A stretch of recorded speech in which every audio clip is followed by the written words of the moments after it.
What if I told you that the doubt living in your mind isn't yours, that it wasn't born with you, that it was installed, not by truth, not by evidence, but by repetition, by years of hearing what couldn't be done, of seeing others settle, of watching powerful men shrink to fit into small cages built by fear? What if I told you that every hesitation you've carried, every quiet voice that told you to wait, to hold back, to question your own strength, was never yours to begin with? It was borrowed, programmed, repeated, but not born. Because you, my friend, you were not made to question yourself. You were made to build, you were made to rise, you were made to win. Not eventually, not someday, not when everything lines up perfectly, but now. And if you stay with me, not halfway, not half listening, but fully, if you breathe these words, speak them aloud, and return to them daily, then something will begin to shift, not in theory, not in imagination, in identity. Because what I'm about to give you is not a motivational talk. It is a reprogramming, a full recalibration of the system that has quietly allowed doubt to lead your steps for far too long. And when it's over, when the last word has been spoken, you will no longer recognize the version of yourself that accepted smallness as fate. Because doubt, as I will show you, is a habit, and habits can be broken. But belief is a decision. Belief is the act of remembering who you were before the world taught you to shrink. And today we return to that man, the one who knew he was meant for more, the one who didn't wait for proof to take the first step, the one who acted as if victory was inevitable. And let me tell you something most men never hear. That man is still inside you, waiting, watching, wondering when you'll stop listening to the old voice and start moving like a builder again. So say it with me now. I was not made to doubt, I was made to win. Say it louder. I was not made to question, I was made to decide. Say it until your voice shakes off the dust of hesitation. I do not wait for courage, I move anyway. Because today, we are not here to play with belief. We are here to make it law. And once you've made a law of the mind, the body, the voice, the results, they follow. So stay with me from this first word to the last breath. And let's begin the process of burning doubt out of your identity for good. Let me be very clear, you were not born with doubt. No man is. Doubt is not a natural instinct. It is not hardwired into your soul. It is a condition, a disease of the environment, a mental parasite that grows only when fed. And the world, my friend, is full of feeders. You were born with curiosity, with hunger, with fire. No child comes into this world second-guessing himself. Look at any young boy. He does not wonder if he can walk. He tries. He does not ask if he has permission to explore. He moves. He falls and rises, screams and reaches, not because he's certain, but because he hasn't learned to fear yet. Doubt is not natural. It is taught. It is modeled. It is repeated. And by the time you are grown, you've been told, directly or indirectly, that your power is dangerous, that your fire must be tamed, that dreaming is for others, not for you. But here is the good news. If doubt was learned, belief can be built. And that building begins with remembering the truth of who you are before the world shaped you. It begins with one small act of rebellion, rejecting the idea that you must be hesitant just because others around you were. Let me show you how this worked in the lives of the men I studied. Henry Ford, for example, was not a man born into advantage. He had no prestigious schooling, no wealthy lineage, and yet he refused to learn doubt. When the world told him his vision for an affordable automobile was madness, he responded with action. His own engineers, men with greater education, told him it was impossible to build an 8-cylinder engine in a single block. And what did he say? Produce it anyway. Not once, not twice, but every time they returned with failure, Ford said the same words, produce it anyway. That's not genius. That's not luck. That's belief. A belief so firm, so final, that it didn't flinch in the face of impossibility. Ford had trained his mind to obey his vision, not his environment. He had unlearned doubt and replaced it with decision. And that decision became law, not just for him, but for the industry he led. Or consider Thomas Edison, who failed, not once, not 10 times, but over 10,000 times in pursuit of the electric light. 10,000 failures, 10,000 moments where doubt could have taken the throne. But Edison didn't entertain doubt because he had built something stronger, identity. He didn't say, maybe I can. He said, I am the man who will. And that identity became armor. Every time a test failed, he didn't internalize it. He moved forward because his belief wasn't rooted in evidence. It was rooted in repetition. He had told himself again and again that this would work, that he would work, that something would work. And so it did. Understand this, belief is not a feeling. It's not something you stumble into. It's not something that floats down from the heavens when you meditate long enough. It is built, the same way a bridge is built, the same way a habit is built, through consistent daily acts of decision and discipline. You choose belief even when you don't feel it. You repeat belief even when your old identity screams otherwise. You walk like the man who knows, even when part of you still doubts, until that part no longer has a seat at the table. That's what Andrew Carnegie understood. When I sat with him, when I studied his methods and mindset, I discovered something that changed me forever. Carnegie didn't see belief as optional. He saw it as structural, as foundation. He once told me, if a man does not command his own mind, someone else will. And that's exactly what doubt is, a sign that you've surrendered your authority. Not consciously, not deliberately, but over time in small, subtle ways, you've let doubt set the tone. But that ends now, because now you are awake. Now you know the origin of the doubt you carry. It wasn't born with you. It was given to you, and now you are giving it back. Say this out loud. Doubt is not mine. I refuse to carry it. Say it again. I do not live by hesitation. I live by decision. This is how you begin, not by feeling powerful, but by speaking power, by walking with posture that reflects certainty even before certainty has taken root. Because the subconscious does not obey logic, it obeys repetition. And every time you move like a builder, speak like a leader, act like a winner, you are building belief. The man you were meant to be, he's already in you. He's just waiting for the noise to stop. He's waiting for the command to rise, and this is that moment. Let us now speak of the most powerful moment in any man's life, the moment he makes a decision so clear, so permanent, so final, that the old self can no longer survive it. Because here is a truth too many never realize. Identity is not discovered, it is decided. You do not stumble into greatness, you declare it. You do not wait to become confident. You decide that from this moment forward, confidence will be your posture. You do not hope to one day become fearless. You decide to act even when afraid, and that very act rewrites the code of who you are. You see, every man lives within an identity. The problem is, most men live inside an identity they never chose, an identity built from accidents, from repetition, from fear, from the small opinions of small minds. And because they never consciously declared who they were, they've become a collage of contradictions, powerful in potential, paralyzed in practice.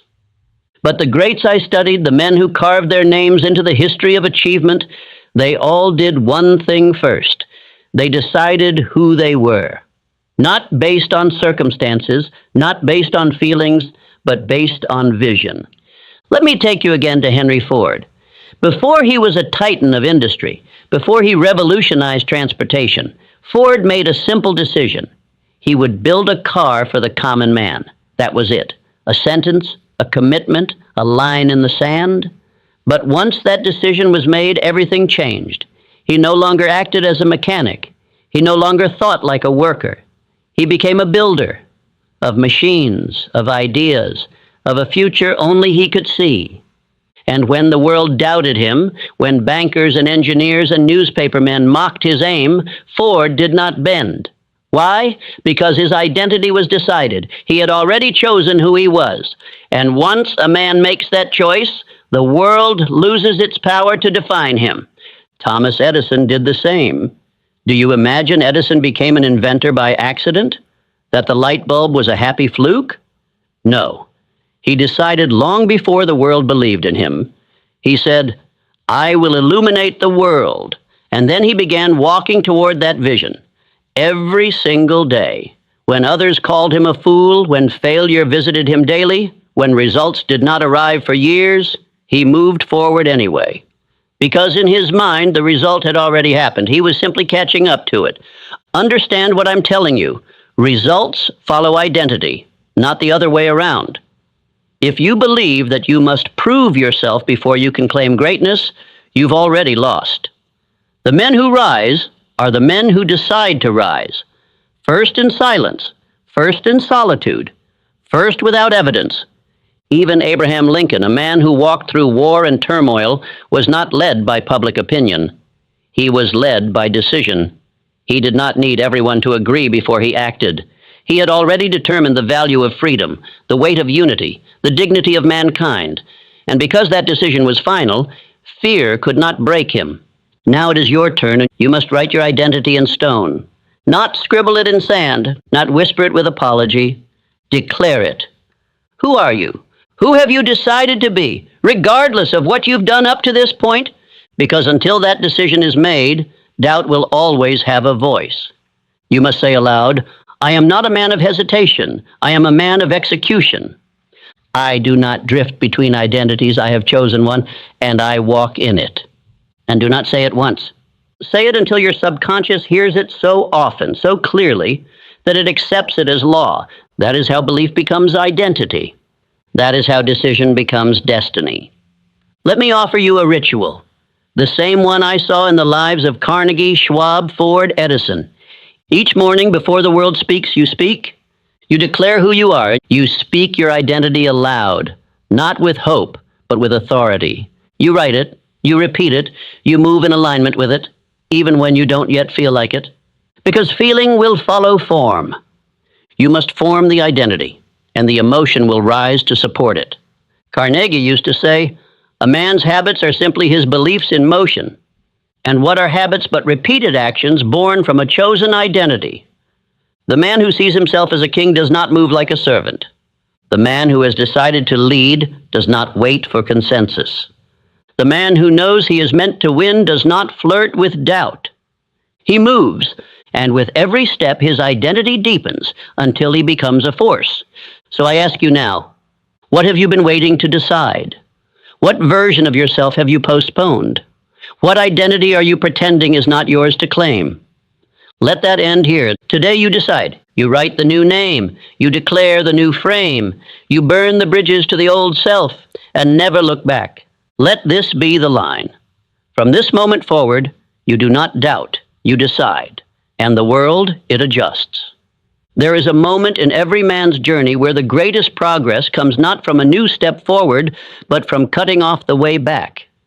You see, movement without commitment is not progress. It is dabbling. It is dipping a toe into destiny while keeping one foot anchored in doubt. But no empire was ever built by a man who kept a backup plan for mediocrity. No legacy was written by the one who kept the exit door open just in case it got hard. The men I studied, Carnegie, Edison, Ford, Lincoln, they all understood a simple, sobering truth. If you leave the bridge standing, fear will always tempt you to cross it. The phrase "burn the boats" has become cliché. But it was not cliché for those who lived it. Let me take you to a true story. Hernán Cortés, the Spanish conquistador, landed on the shores of Mexico in 1519 with a handful of men to face an empire that vastly outnumbered him. And what did he do upon arrival? He burned the ships that brought them there, not because he was reckless, but because he understood human nature. When the mind believes there's a way out, it never fully commits to the way forward. And though I do not romanticize conquest, the principle remains timeless. You must destroy the exit if you want to force destiny to open the door ahead. This principle is not only true in war, it is true in your daily life. Henry Ford did not say, We'll try this automobile idea, and if it doesn't work, we'll go back to making carriages. Number. He staked everything. When he committed to the Model T, he shut down production of every other car his company was making, against the advice of his board, against the fear of his peers. He simplified, he streamlined, he focused, and in doing so, he created a revolution in manufacturing. Why? Because there was no retreat. Ford didn't seek comfort, he sought completion. Thomas Edison, too, had no plan B. When he set out to create a functioning light bulb, he faced more than 10,000 failures. But each attempt was made with the resolve of a man who had already sealed his fate. He once said, "I have not failed. I've just found 10,000 ways that won't work." That is not the voice of a man who left the door open to quit. That is the voice of a man who locked it, threw away the key, and set fire to the room behind him. Andrew Carnegie, as a young immigrant with nothing but a job in a telegraph office and a mind full of ambition, decided early that poverty would not have the final word. He did not pursue wealth as a wish. He pursued it as a necessity, not for greed, but for impact. He devoted himself to mastery of industry, management, communication. When he committed to steal, he committed with everything. He was not dabbling. And because of that, he rose. What is your retreat? Be honest. Is it the job you keep as a safety net even though it dulls your soul? Is it the voice you silence because you fear what others will say? Is it the plan you never start because you keep telling yourself you'll do it when the timing is better? These are not strategies. These are shelters for fear. And as long as they exist, you will never walk with full power. You cannot act like you were meant to win if your energy is split between building and retreating. You must commit fully. And you must prove that commitment by eliminating the exits. It's easy to say, "I'm all in." It's another thing to remove every other option. That's what the greats did. Abraham Lincoln did not entertain compromise when it came to preserving the Union. He knew the risks. He knew the cost. He knew that war would scar the nation. But he also knew that preserving the soul of America required conviction without loopholes. And so with ink and blood, he wrote his stand into history. You must now do the same metaphorically and mentally. Burn the retreat. Let fear scream. Let doubt panic. Let the old self cry out in protest, but do not go back. Delete the maybe. Delete the someday. Delete the "if this doesn't work, I'll..." Those phrases are permission slips for failure. If you were meant to win, and I believe you were, then act like it by removing every option except victory. Even when it's slow, even when it's lonely, even when no one claps, especially then. Because once you make the decision and seal it with action, something shifts. Your mind stops negotiating, your energy stops scattering, your spirit sharpens, and the world starts to bend. Say it aloud. There is no retreat. I have made my decision, and the door behind me is gone. I move with finality. I act without escape. These words must not be spoken once. They must be repeated daily until your body forgets what it felt like to doubt. This is not about drama. It's about discipline. Burning the bridge is not loud. It's not showy. It's the quiet decision you make before dawn that today again you will not run. And if you hold that line long enough, something incredible happens. Fear stops talking because it knows you're not listening anymore. There is a voice in every man's mind that determines the quality of his life long before the world ever lays a finger on him. It is the voice that speaks when no one else is around. The one that whispers when the door closes, when the lights are off, when the results don't come, and when the crowd has gone quiet. That voice is not always kind, not always supportive, not always true, but it is always present. And if you do not train it, it will train you. It is a process called autosuggestion, the deliberate and repeated feeding of the subconscious mind with instructions so clear, so consistent, so emotionally charged that they become identity. The subconscious mind does not reason. It accepts whatever is repeated to it with emotion. And herein lies your greatest threat or your greatest weapon. Let me show you what this means through real lives. When Henry Ford famously said, "Whether you think you can or think you can't, you're right," He wasn't trying to be clever. He was revealing how he built his empire. Ford didn't have the most knowledge. He didn't hold the most degrees. He didn't master every detail of his business. But he trained his inner voice to say one thing over and over: "It will be done." And because he repeated that, his subconscious went to work making it reality. But here's the mistake most men make. They speak carelessly to themselves. They allow doubt, hesitation, worry, and worst of all, sarcasm, to run on repeat.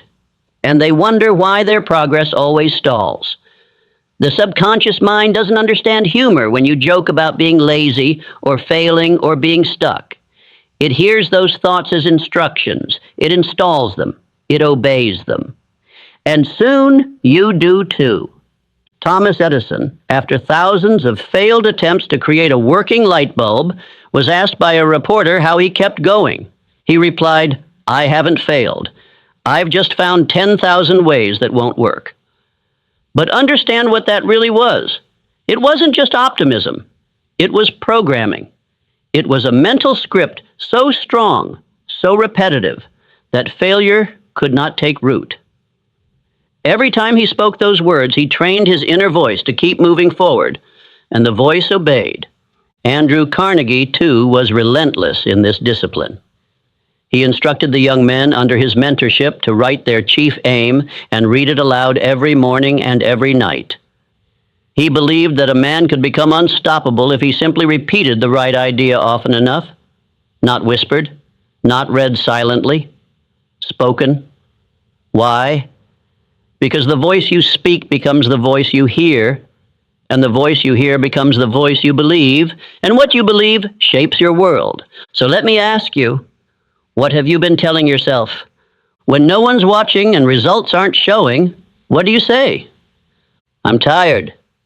This probably won't work. Maybe I'm not the type. I'm just trying." These are not harmless phrases. They are weapons turned inward. And the more you repeat them, the deeper they sink. But the good news is this: you can change the script. It begins with discipline. Each morning, before the world gives you its version of reality, you must give yourself yours. You must look yourself in the mirror and declare, "I act before fear has a voice. I do not drift. I do not delay. I am the kind of man who keeps his word, even when no one is watching." And again, at night, just before sleep, when the mind is soft, when the subconscious is open, you speak your aim, you speak your identity, you speak your next move. Why? Because the mind remembers what it hears last. This is not motivational fluff. This is neurological reality. It is how the brain wires thought into habit, how the habit becomes instinct, and how instinct becomes destiny. Even Charles M. Schwab, in the height of his industrial leadership, was known for his unmatched optimism. But it wasn't blind. He had trained his focus. He avoided negative language. He redirected failure. When others panicked, Schwab reframed. That mental strength didn't come from birth. It came from repetition. You must now create your own script, a handful of phrases, spoken with intensity, repeated with conviction, not generic affirmations you found in a book, your words, your beliefs, written with fire. Let me help you begin. I do not explain my power, I execute it. My actions train my mind to believe. I am not waiting for motivation, I move with discipline.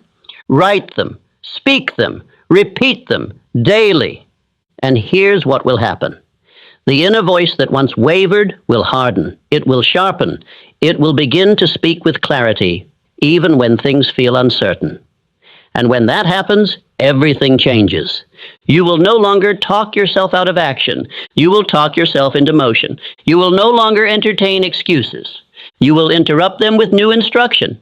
You will no longer doubt your identity. You will reinforce it with every breath.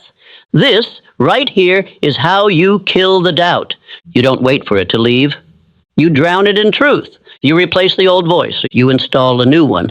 And once the subconscious accepts that new voice as dominant, doubt will knock, and your mind will not even hear it. Because the inner voice is too focused, too decisive, too trained to look backward. So I challenge you, make this speech your ritual, and not just once, but again, and again, and again. Because repetition is how we become. There comes a moment in every man's life where he must choose, will I follow how I feel, or will I follow what I've decided?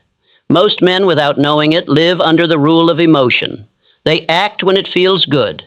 They pause when it feels hard. They speak when they're confident. They hide when they're uncertain. And they wonder why their life never becomes what it was meant to be. But the builders, the producers, the titans of history, they lived by a different compass. They were not governed by moods, by opinion, or by fear disguised as logic. They moved by faith. They didn't wait to feel brave. They acted before courage arrived. They trusted what they decided more than what they felt. Let me explain this clearly. Faith is not some mystical energy floating in the ether. Faith is a mental attitude, a muscle, a discipline. It is built like a wall, brick by brick, through repetition, decision, and the refusal to waver. And most importantly, faith is a choice. You do not need a reason to believe. You choose to believe, and the reason will follow. Henry Ford embodied this. He was told repeatedly by engineers, financiers, and supposed experts that his ideas were impossible, that the public wouldn't want a car, that an 8-cylinder engine in one block couldn't be done. And yet, he replied every time with a simple command, build it anyway. Why? Because his belief wasn't based on the external world. It was born inside him.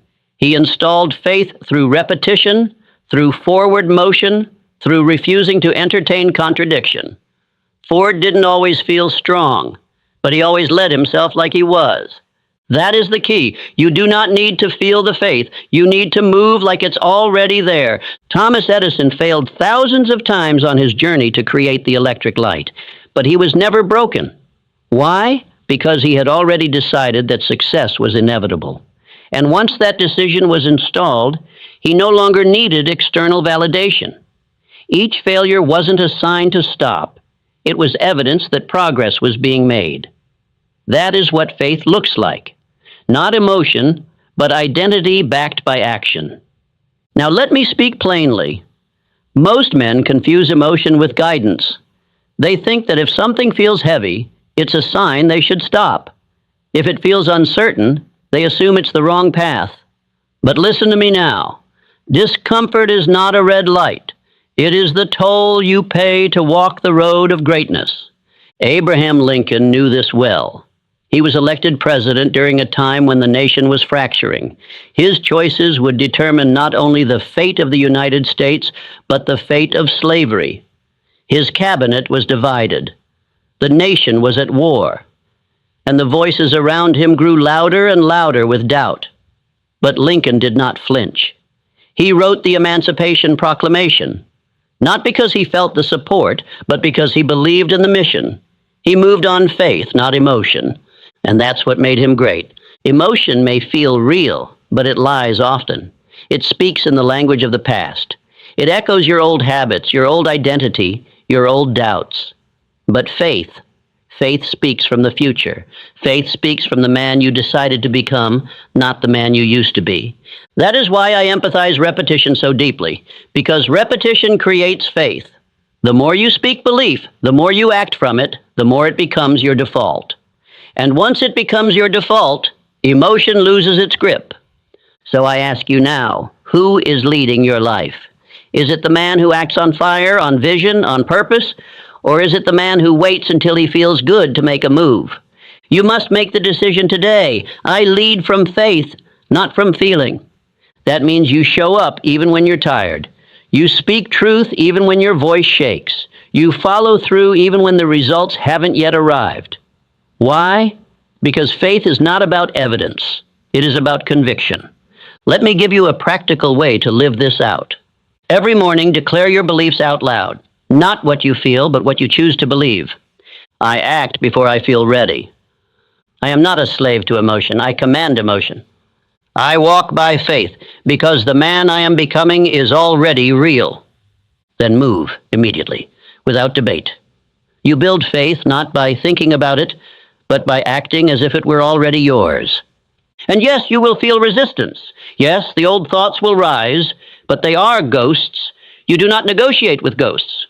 You replace them with fire. This is the same process Charles M. Schwab used when building the foundations of U.S. Steel.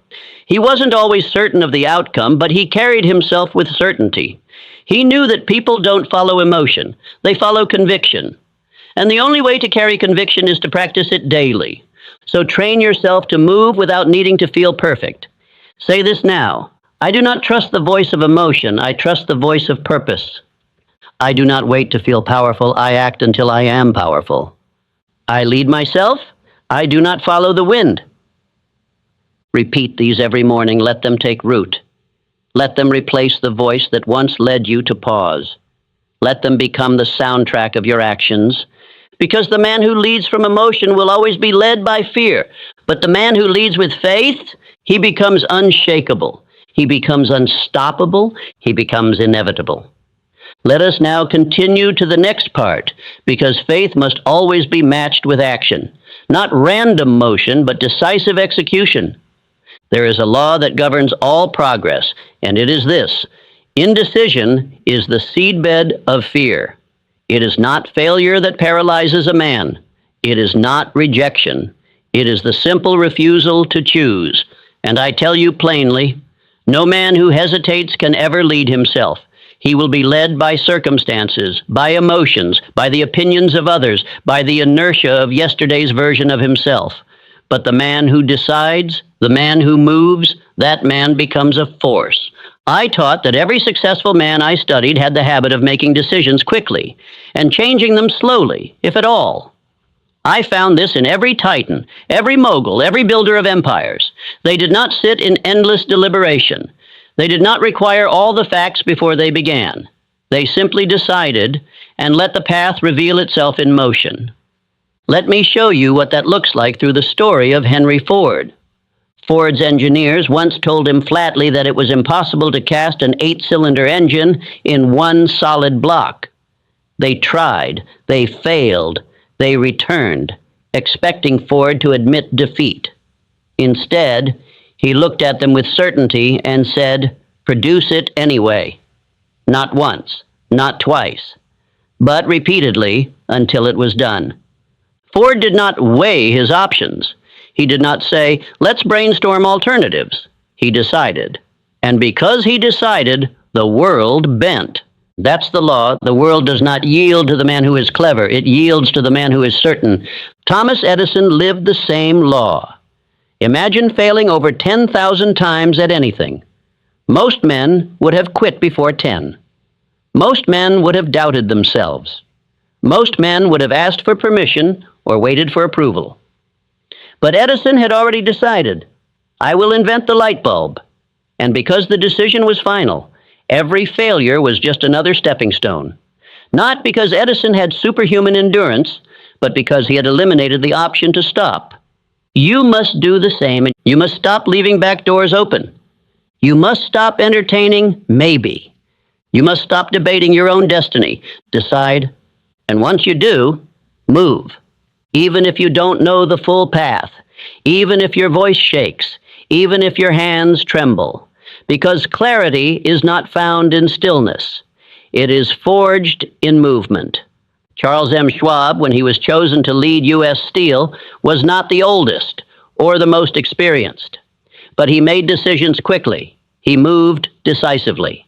When asked by Andrew Carnegie to take the reins of a massive industrial consolidation, Schwab didn't ask for time. He didn't form a committee. He said yes and figured out the details on the way. That's how momentum is built. You act, and the mind follows. You move, and fear loses its grip. You execute, and the subconscious begins to trust you. That's what most people never understand.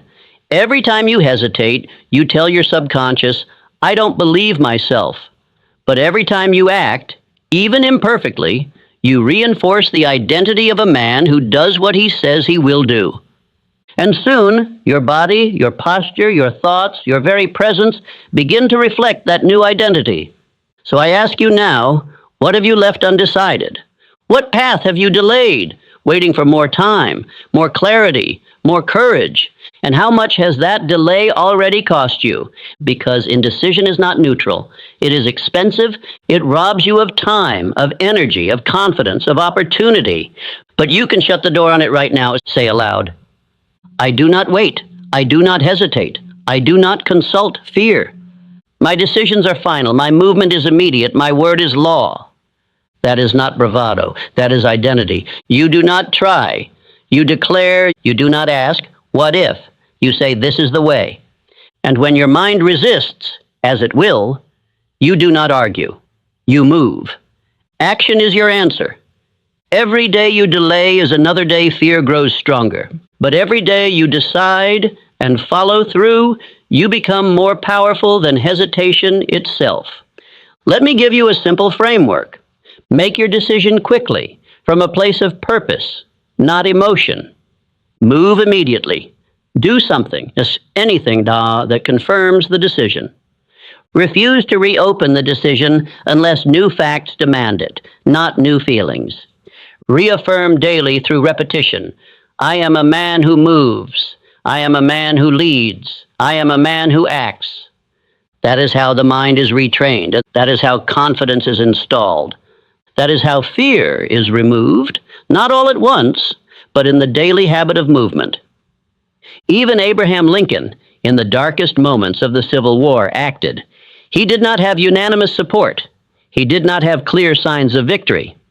But he signed the Emancipation Proclamation because he had already decided that slavery must end and the Union must endure. And that's what gave him the strength to lead, not popularity and not consensus. Decision, final, immovable, sacred. And that same power is available to you now, but only if you're willing to shut the door on delay. Say it one more time. I decide quickly. I act without apology. I do not explain who I am. I demonstrate it. Now move. Pick the thing you've delayed. Make the call. Take the step. Close the loop. Because the man who moves first wins. And the man who wins is no longer afraid. Let us now go deeper into the next part. There comes a moment in every man's life when the voice of doubt must be silenced. Not debated, not reasoned with, not comforted, but killed. Not with softness, not with patience, but with the force of a man who has had enough. Because doubt is not something you manage. It is something you starve. And you starve it with faith, with repetition, and with a fire so hot it burns the old version of yourself to ash. Understand this first. Doubt is not truth. It is habit. A reflex you've rehearsed so often, you began mistaking it for wisdom. But it was never your guide. It was never your protection. It was just fear, dressed up in more intelligent clothing. And if you don't name it for what it is, you'll keep calling it being realistic, thinking ahead, or protecting yourself. When what you're really doing is betraying the man you were born to be. You must decide now.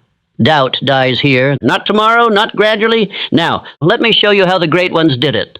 Abraham Lincoln, the man who held together a torn nation, did not live without fear. He was ridiculed, hated, attacked. He buried his own child during his presidency. He led in chaos, and yet he chose belief every single day. He repeated his purpose in silence. He wrote letters he never sent. He walked alone. But in those moments of solitude, he reaffirmed his mission. Not with certainty in outcome, but with certainty in identity. That he was the man to carry this burden, that he must be. Andrew Carnegie, born into nothing, stood in a world run by titans, by giants. He had no pedigree, no special connections. But he carried one advantage, definiteness of purpose.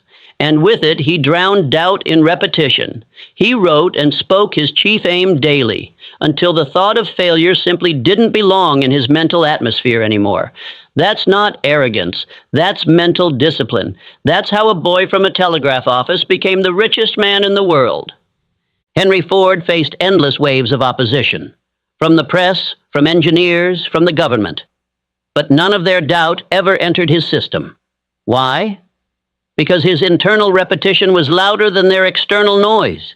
He told himself what was possible over and over again until that belief hardened into steel.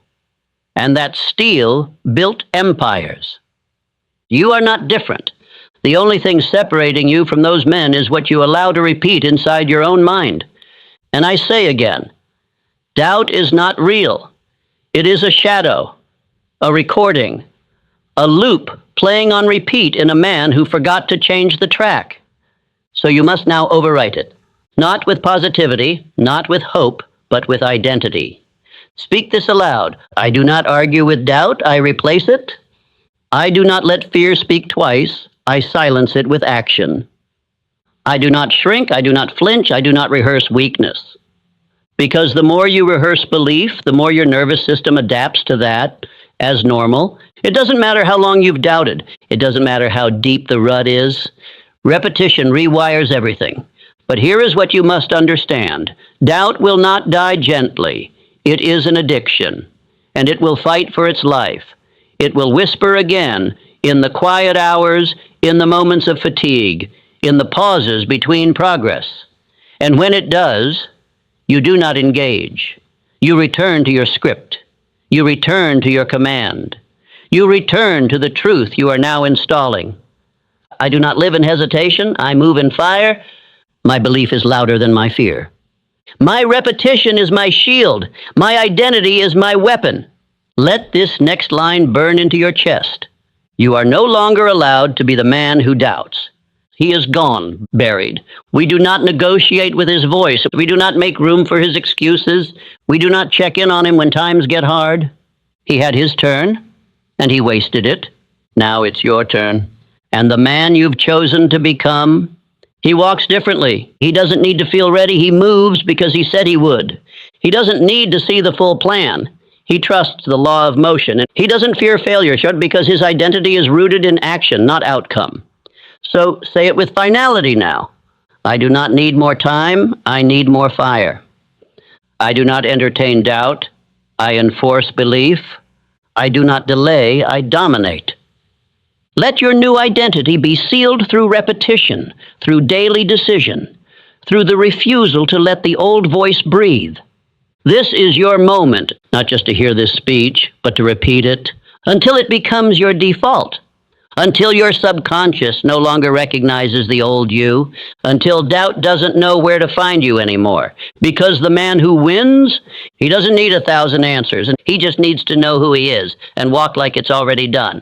So walk and don't look back. The man you used to be, he's not coming with you. Let him die in silence, and let the man of fire rise in his place. Let us end here, not with applause, but with command. Repeat this speech, repeat your belief, repeat your identity until the old self cannot survive.